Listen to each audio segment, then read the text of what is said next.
ओम शांति। 7 मार्च 2024। बाबा के महावाक्य।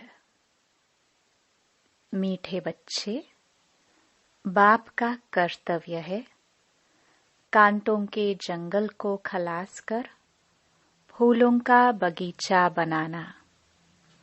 इससे ही नंबर 1 फैमिली प्लानिंग हो जाती है। प्रश्न। फैमिली प्लानिंग का फर्स्ट क्लास शास्त्र कौन सा है और कैसे? उत्तर। गीता है फैमिली प्लानिंग का फर्स्ट क्लास शास्त्र, क्योंकि गीता द्वारा ही बाप ने अनेक अधर्म विनाश कर एक धर्म स्थापन किया। गीता में ही भगवान के महावाक्य हैं, काम महाशत्रु है। जब काम शत्रु पर जीत पा लेते हो तो फैमिली प्लानिंग स्वतः हो जाती है। यह एक बाप का ही काम है, किसी मनुष्य का नहीं। ओम शांति। शिव भगवानुवाच। बाप बैठ रूहानी बच्चों को समझाते हैं, इस दुनिया को तो आसुरी दुनिया जरूर कहेंगे, नई दुनिया को दैवी दुनिया कहेंगे। दैवी दुनिया में मनुष्य बहुत थोड़े रहते हैं। अब यह राज भी किसको समझाना चाहिए? जो फैमिली प्लानिंग के मिनिस्टर होते हैं उन्हों को समझाना चाहिए। बोलो, फैमिली प्लानिंग की ड्यूटी तो गीता के कथन अनुसार एक बाप की ही है। गीता को तो सब मानते ही हैं। गीता है ही फैमिली प्लानिंग का शास्त्र। गीता से ही बाप नई दुनिया की स्थापना करते हैं।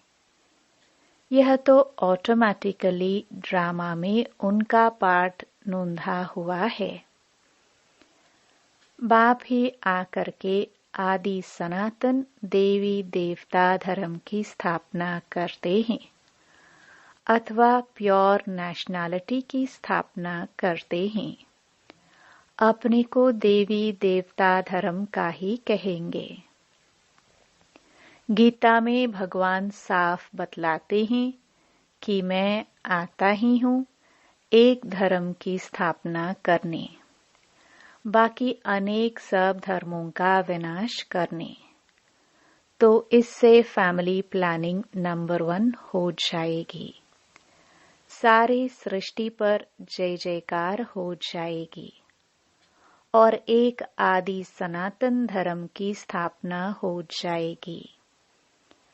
अब तो बहुत मनुष्य होने कारण बहुत किचड़ा हो पड़ा है। वहाँ के जानवर पंछी आदि सब फर्स्ट क्लास होंगे, जो देखने से ही दिल खुश हो जाए, डरने की बात नहीं।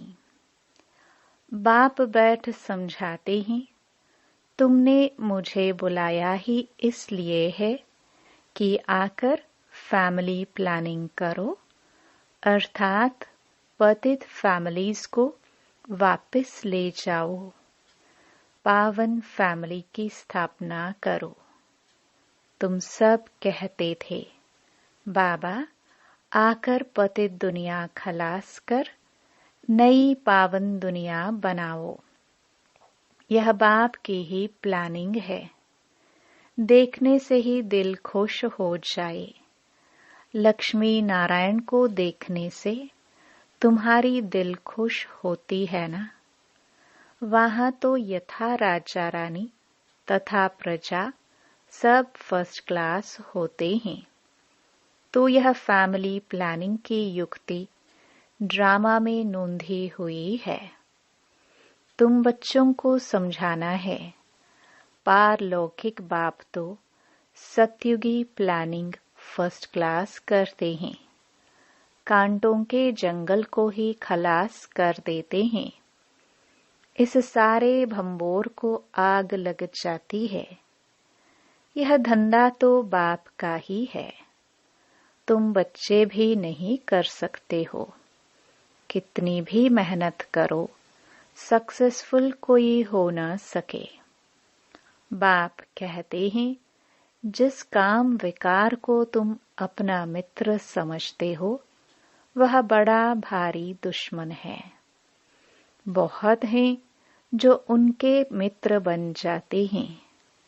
बाप ऑर्डिनेंस निकालते हैं, तुम इस पर विजय पहनो, तुम समझाओ। बाप कहते हैं, काम महाशत्रु है। बेचारों को पता ही नहीं कि फैमिली प्लानिंग कैसे हो रहा है। यह तो कल्प कल्प बाप करते हैं ड्रामानुसार, फिर यह होना ही है। सतयुग में बहुत थोड़े मनुष्य होते हैं, इसमें फिक्र की कोई बात नहीं। बाप प्रैक्टिकल में यह काम कर रहे हैं।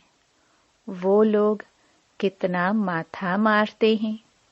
एजुकेशन मिनिस्टर को भी समझाओ, अभी के कैरेक्टर्स कितने खराब हैं। देवताओं के कैरेक्टर्स कितने अच्छे थे। तुम बेपरवाह होकर वाणी चलाओ। बोलो, यह कोई तुम मिनिस्टर का काम नहीं है।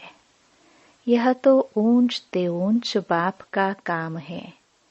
इन देवताओं के राज्य में एक धर्म, एक राज्य, एक भाषा थी।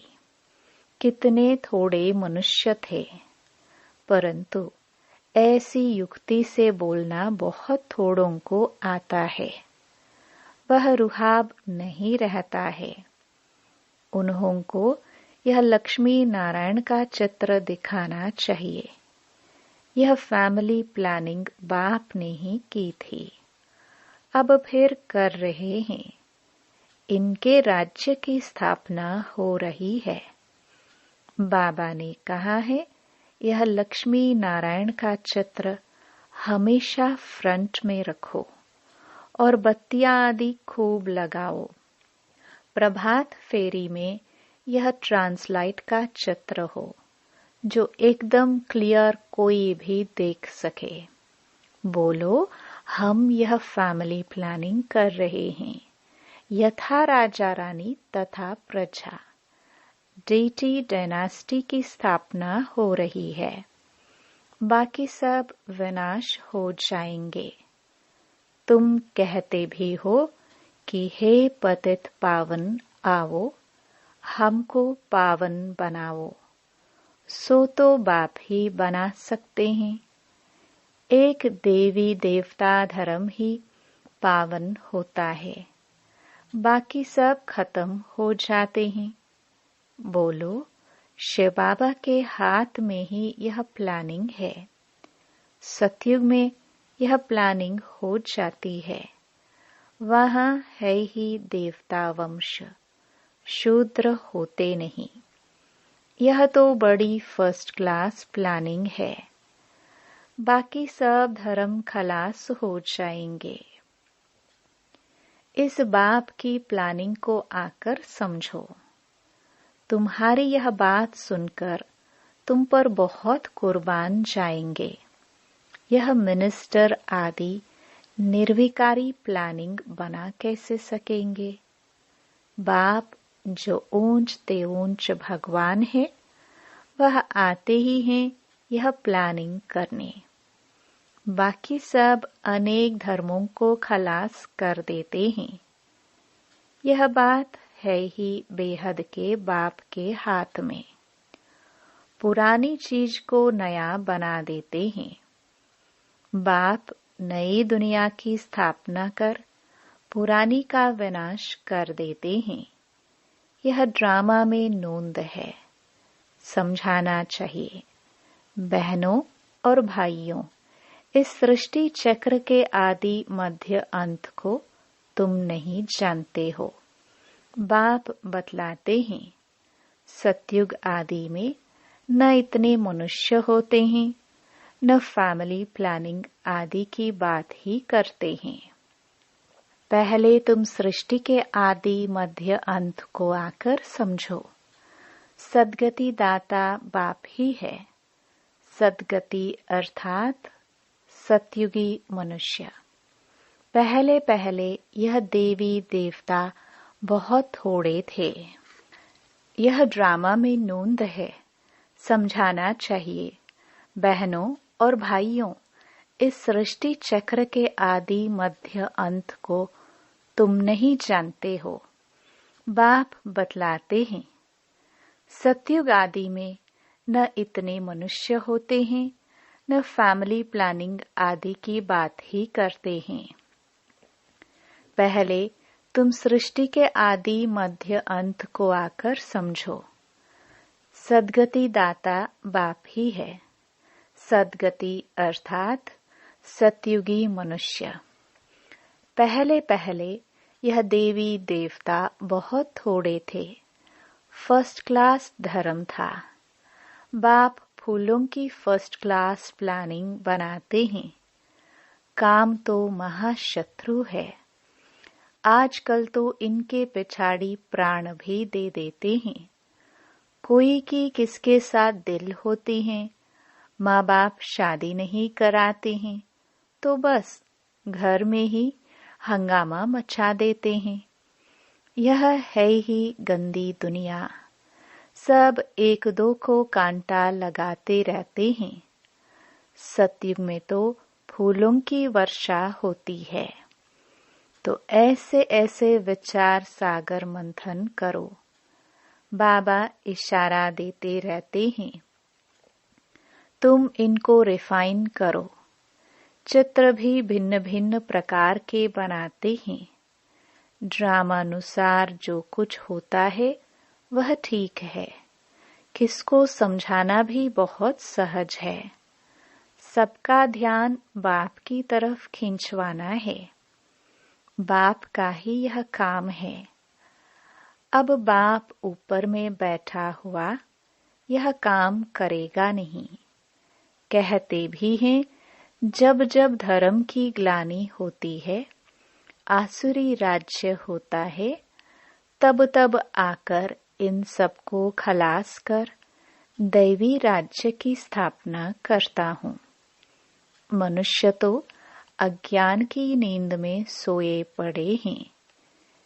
यह सब विनाश हो जाएगा। जो निर्विकारी बनते हैं उनकी ही फैमिली आकर राज्य करती है। गायन भी है, ब्रह्मा द्वारा स्थापना। किसकी? इस फैमिली की। यह प्लानिंग हो रही है। ब्रह्मा कुमार कुमारियां पवित्र बनते हैं तो उन्हों के लिए जरूर पवित्र नई दुनिया चाहिए। यह पुरुषोत्तम संगम युग बहुत छोटा है। इतने थोड़े समय में कितनी अच्छी प्लानिंग कर देते हैं। बाप सबका हिसाब किताब चुकतू कराए अपने घर ले जाते हैं। इतना सारा खिचड़ा वहां नहीं ले जाएंगे। छी आत्माएं जाना सके। इसलिए बाप आकर गुलगुल बनाकर ले जाते हैं। ऐसी ऐसी बातों पर विचार सागर मंथन करो। तुम रियलाइज करते रहते हो। बाप कहते हैं, मैं एक धर्म की स्थापना कराने तुमको रिहर्सल करा रहा हूँ। यह फैमिली प्लानिंग किसने की? बाप कहते हैं, मैं कल्प पहले मिसल अपना कार्य कर रहा हूँ। पुकारते ही हैं, पतित फैमिली से बदलकर पावन फैमिली स्थापन करो। इस समय है पतित। शादियां पर लाखों खर्चा करते हैं। कितना शाद माना करते हैं और ही पावन से बदल पतित बन जाते हैं। तुम बच्चों को अब यही ईश्वरीय धंधा करना चाहिए। सबको समझाना चाहिए। सब आसुरी नींद में सोए पड़े हैं, उनको जगाना चाहिए। गोरा बनकर औरों को भी बनाए तो बाप का प्यार भी जाए। सर्विस ही नहीं करेंगे तो मिलेगा क्या? कोई बादशाह बनते हैं तो जरूर कोई अच्छे कर्म किए हैं, यह तो कोई भी समझ सकते हैं। यह राजा रानी है, हम दास दासियां हैं, तो जरूर आगे जन्म में कर्म ऐसे किए हैं। बुरे कर्म करने से बुरा जन्म मिलता है। कर्मों की गति तो चलती रहती है। अब बाप तुमको अच्छे कर्म करना सिखलाते हैं। वहां भी ऐसे जरूर समझेंगे कि अगले जन्म के कर्मों के अनुसार ऐसे बने हैं। बाकी क्या कर्म किए हैं वह नहीं जानेंगे। कर्म गाए जाते हैं। जितना जो अच्छा कर्म करते हैं वह ऊंच पद पाते हैं। ऊंच कर्मों से ही ऊंच बनते हैं। अच्छे कर्म नहीं करते हैं तो झाड़ू लगाते हैं, भरी ढोते हैं। कर्म का फल तो कहेंगे ना। कर्मों की थ्योरी चलती है। श्रीमत से अच्छे कर्म होते हैं। कहाँ बादशाह, कहाँ दास दासियां। बाप कहते हैं अब फॉलो फादर। मेरी श्रीमत पर चलेंगे तो ऊंच पद पाएंगे। बाप साक्षात्कार भी कराते हैं। यह मम्मा बाबा बच्चे इतने ऊंच बनते हैं, यह भी कर्म है ना। बहुत बच्चियां कर्मों को समझती नहीं है। पिछाड़ी में साक्षात्कार सबको होगा। अच्छी तरह पढ़ेंगे लिखेंगे तो नवाब बनेंगे। रुलेंगे पीलेंगे तो होंगे खराब। यह तो उस पढ़ाई में भी होता है। भगवानुवाच, इस समय सारी दुनिया काम चिता पर जल मरी है। कहते हैं स्त्री को देखने से अवस्था बिगड़ती है। वहां तो ऐसे अवस्था नहीं बिगड़ेगी। बाप कहते हैं नाम रूप देखो ही नहीं, तुम भाई भाई को देखो। बड़ी मंजिल है, विश्व का मालिक बनना है। कभी किसकी बुद्धि में नहीं होगा। यह लक्ष्मी नारायण विश्व के मालिक कैसे बने? बाप कहते हैं मैं तुमको स्वर्ग का मालिक बनाता हूँ। यह लक्ष्मी नारायण सर्वगुण संपन्न थे। आजकल जिनका तुम नया ब्लड समझते हो वह क्या करते रहते हैं? क्या गांधी जी यह सिखा कर गए? रामराज्य बनाने की भी युक्ति चाहिए। यह तो बाप का ही काम है। बाप तो एवर पावन है। तुम फिर 21 जन्म पावन रह, फिर 63 जन्म पतित बन जाते हो। समझाने में इतना मस्त बनना चाहिए। बाप बच्चों को समझाते रहते हैं बच्चे पावन बनो। अच्छा, मीठे मीठे सिखिलदे बच्चों प्रति मात पिता बाप दादा का याद प्यार और गुड मॉर्निंग। रूहानी बाप की रूहानी बच्चों को नमस्ते। धारणा के लिए मुख्य सार। पहला, अपनी अवस्था सदा एक रस अडोल बनाने के लिए किसी के भी नाम रूप को नहीं देखना है। भाई भाई को देखो, दृष्टि को पावन बनाओ। समझाने में रुहाब धारण करो। दूसरा, बाप का प्यार पाने के लिए बाप समान धंधा करना है। जो आसुरी नींद में सोए हुए हैं उन्हें जगाना है। गोरा बनकर दूसरों को बनाना है। वरदान, अपने सरल स्वभाव और शुभ भाव द्वारा भोलानाथ बाप के प्यार का अनुभव करने वाले आकर्षण मूर्त भव। भोलानाथ बाप को सबसे प्रिय भोले बच्चे हैं।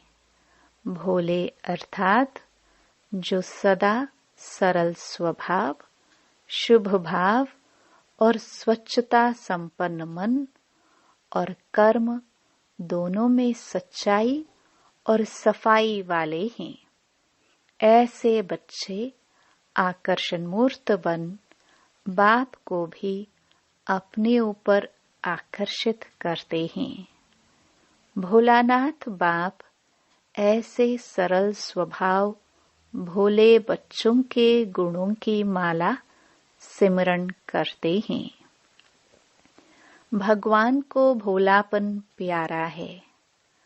आप बच्चों ने अपने भोलेपन से ही भगवान को मोह लिया, उन्हें अपना बना लिया।